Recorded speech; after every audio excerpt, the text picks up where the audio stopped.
Hello, art historians. We are going to wrap up Module 13, European Baroque Art Part 2.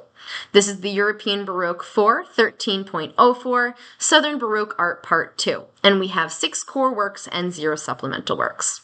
These artworks range in date from around 1620 to 1656, location being in Italy and Spain. We have some sculptures as well as some fresco and paintings, so let's talk about them. Our sculptures include Bernini's Pluto and Persephone, as well as his Ecstasy of St. Teresa.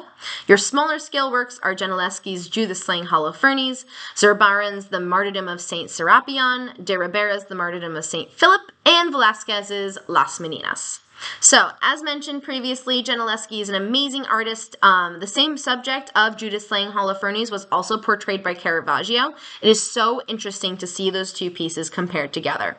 We have Caravaggio's view of that male kind of gaze on the entire scene itself, where you have a very slight and not very powerful looking Judith kind of sawing off the head of Holofernes with like a ew, icky kind of face on. She seems disgusted. She seems disturbed, not even maybe capable of completing this act, and Holofernes is caught by complete surprise without even having any knowledge of this coming at him. Now, Gentileschi, on the other hand, she takes the approach of women's strength and power. So her Judith has her sleeves rolled up, she is getting in, she's getting dirty, and she is sawing that head of Holofernes off if her life depends on it.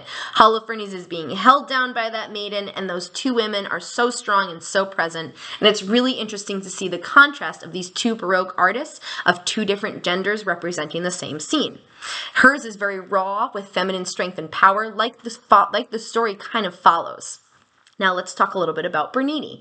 Bernini is a prolific sculptor, so important. The way he was able to capture the essence of the Baroque chapter and the Baroque era of European history in regards to that drama, that on the edge of your seat, that action that we're expecting but not quite seeing. So he does the best at those sculptures during this period by far.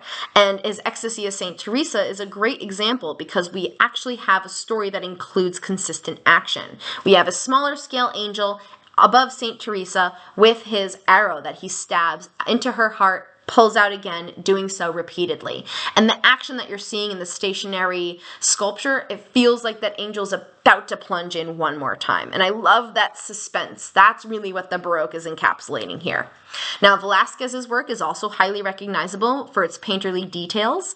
He also has a hidden self-portrait in there, and of course his proud embracement of working as a court painter in Spain.